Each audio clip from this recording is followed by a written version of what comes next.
Israel कुछ भी कर ले लेकिन हिजबुल्लाह को नहीं रोक सकता। हिजबुल्लाह ने 320 रॉकेट दागने के बाद इजराइल से कहा कि हमने अपने कमांडर की मौत का बदला पूरा कर लिया है, अब हम हमला नहीं करेंगे। हालांकि हिजबुल्लाह ने यह भी कहा था कि हम आकलन करेंगे, अगर हमें लगेगा कि हमारा बदला पूरा नहीं हुआ है तो हमला हम फिर से कर देंगे। और कल हिजबुल्लाह ने फिर से हमला कर दिया और एक बार फिर से इजरायली यहूदियों के घर को नुकसान पहुंचा है। हिजबुल्लाह के एक ड्रोन हमले की खबर इजरायली मीडिया की तरफ से दी गई है और कुछ इस तरह के फुटेज भी सामने आए हैं। इजरायली यहूदियों के घर में आग लग गई है, जो वहां पर मुर्गी पालन वगैरह है वो पूरी तरह से जलकर राख हो गए हैं। तो हिजबुल्लाह लगातार हमले जारी रखे हुए है। हिजबुल्लाह और इजराइल के बीच हमास और इजराइल से बड़ी जंग अब शुरू हो चुकी है। पूरी दुनिया की नजर अब उस तरफ है। अमेरिका भी लगातार इजराइल को समर्थन देने की बात कर रहा है। पेंटागन ने कहा है कि हमने टोही ड्रोन जो है हिजबुल्लाह का, उसकी इंफॉर्मेशन इजराइल को दी।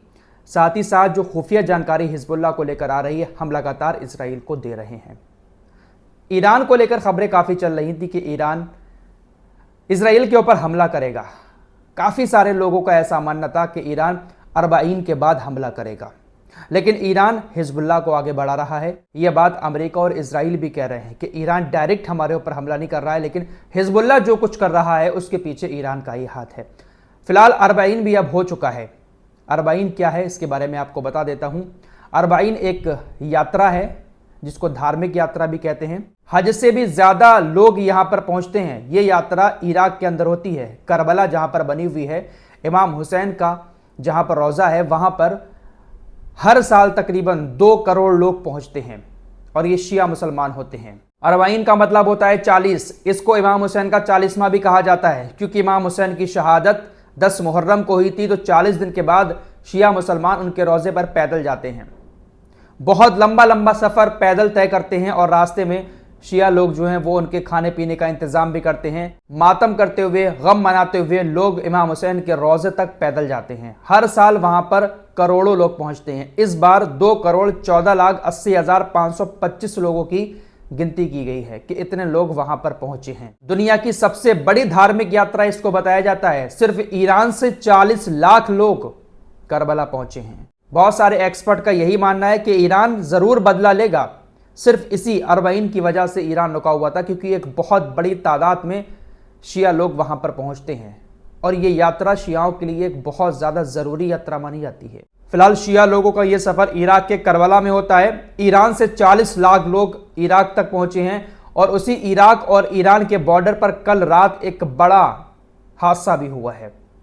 खबरें ऐसी आ रही हैं कि एक तेल के टैंकर में आग लगी, ब्लास्ट हुआ, जिसके बाद तकरीबन वहां पर 12 तेल के टैंकर बुरी तरह से ब्लास्ट हो गए। कुछ लोगों की वहां पर मौत भी हुई है, कुछ घायल भी हुए हैं।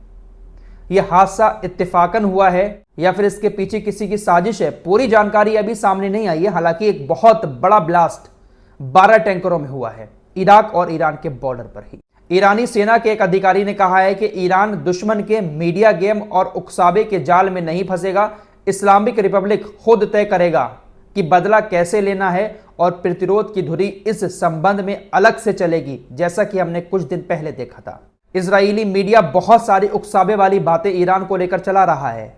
ईरान का यही कहना है कि हम उकसावे में नहीं आएंगे, ये हम तय करेंगे कि हमला कब और कैसे किया जाएगा, लेकिन किया जरूर जाएगा। दोस्तों, खबरें और भी हैं, सारी खबरों को आगे आपको बताऊंगा, लेकिन पहले मैं इस बंदे की बात कर लेता हूं।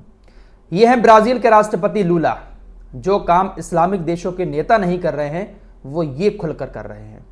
इस्लामिक देशों के नेता तो अपने देश के अंदर फिलिस्तीनी झंडा फहराने के चक्कर में कई सारे लोगों को जेल के अंदर डाल चुके हैं, लेकिन ये राष्ट्रपति ब्राजील के गले में ही फिलिस्तीन का झंडा डाले हुए फिरते हैं, कैफिया डालते हैं। फिलिस्तीन का जो ट्रेडिशनल रुमाल है, आपने देखा होगा, इस तरह का अपने गले में डाले हुए हैं लूला, और इस रुमाल पर लिखा हुआ है यरूशलम हमारा है और हम आ रहे हैं। ये कोई छोटी बात नहीं है दोस्तों। इस तरह से एक नॉन मुस्लिम देश के राष्ट्रपति इतना ज्यादा खुलकर सपोर्ट में हैं फिलिस्तीन के, लेकिन जिनका फिलिस्तीन है, जिनकी मस्जिद अक्सा है, वो चुपचाप तमाशा देखते हैं। फिलहाल तुर्की, कतर और बहरीन, कुछ और संगठनों ने इजराइल के कट्टरपंथी नेता राष्ट्रीय सुरक्षा मंत्री के उस आह्वान पर विरोध दर्ज कराया है। लास्ट वीडियो में ही आपको बता चुका हूं कि बेन गविर ने कहा कि मस्जिद अक्सा में हम अपना आराधनालय बनाएंगे। उस आराधनालय पर यूनाइटेड नेशंस, तुर्की और कतर, बहरीन समेत कई सारे देशों ने अपना विरोध दर्ज कराया है। हमास ने भी इजराइल के इस कट्टरपंथी नेता के इन बयानों की कड़े शब्दों में निंदा की है और धमकी दी है कि अगर ऐसा कुछ करने की कोशिश की तो फिर बहुत बड़ी तबाही हो जाएगी। साथ ही साथ इजराइल के जो लोग हैं, मैं आपको पिछली वीडियो में ही बता चुका हूं, इजराइल के बहुत सारे बड़े बड़े नेता, विपक्षी नेता बेन गविर को कह रहे हैं कि बेन गविर जो है वो आतंकियों को सपोर्ट करता है। जो इजरायली आतंकी हैं, इजरायली सरकार की नज़र में भी, जो हर जगह गुंडागिर्दी करते हैं, उनको सपोर्ट करता है और आतंकियों वाली सोच रखता है। ये इजराइल के लिए भी अच्छा नहीं है। आपकी स्क्रीन पर ये जो लोग दिखाई दे रहे हैं, ये इजराइल के सैनिक हैं। पिछले 48 घंटे में गाजा के अंदर हमास ने इनको खत्म कर दिया। दोस्तों, टेलीग्राम के मालिक को जो फ्रांस के अंदर गिरफ्तार किया गया है, उनको जेल के अंदर बंद कर दिया है। अब सीआईए और मोसाद भी वहां पर पहुंच गए हैं। खबरों के मुताबिक बहुत सारी जानकारी उनसे सीआईए और मोसाद निकाल रहा है। टेलीग्राम की जो कीज है उनको भी सीआईए और मोसाद अपने कब्जे में लेना चाहते हैं, ताकि टेलीग्राम को भी फिर अपने हिसाब से वो दुनिया में रन करा सके। फिलहाल बहुत मुश्किल है इनका छूटना, क्योंकि ये उन लोगों के चंगुल में फंस चुके हैं जिसके लिए सबसे बड़ा सरदर्द ये बने हुए थे। फिलहाल खबरें ऐसी आ रही हैं कि शायद ये अपने गर्लफ्रेंड की वजह से इस मुश्किल में फंसे हैं। कई सारे रिपोर्ट्स का ऐसा मानना है कि कहीं हनी ट्रैप का शिकार तो नहीं हो गए टेलीग्राम के मालिक, क्योंकि ये अपने प्राइवेट जेट से अपनी गर्लफ्रेंड के साथ फ्रांस जा रहे थे।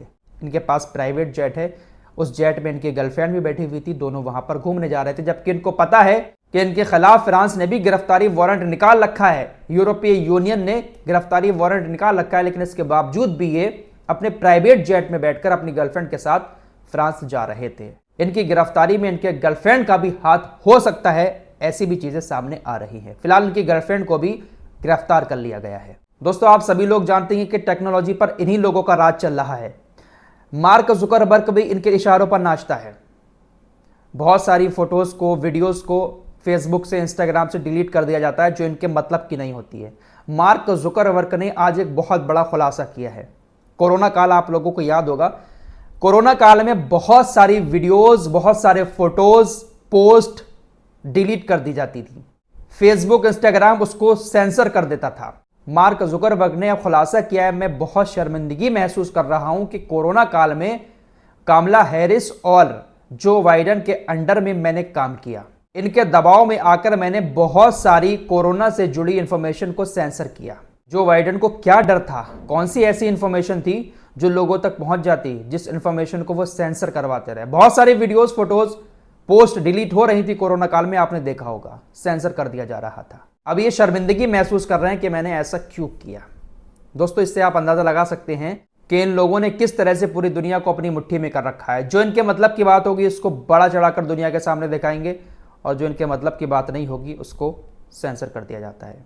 उधर रूस और यूक्रेन के बीच भी लगातार जंग जारी है। रूस ने कल यूक्रेन के ऊपर बहुत बड़ा हमला किया है, 100 से ज्यादा मिसाइलें दागी हैं। हमला कितना बड़ा किया है रूस ने यूक्रेन के ऊपर, इसका अंदाजा आप इसी से लगा सकते हैं कि इस एक हमले में $1.3 बिलियन का खर्च हुआ है। $1.3 बिलियन। तो हमला कितना खतरनाक होगा रूस का यूक्रेन पर, इसी से अंदाजा लगाया जा सकता है। फिलहाल प्रधानमंत्री नरेंद्र मोदी वापस आ चुके हैं, यूक्रेन दौरे पर गए थे।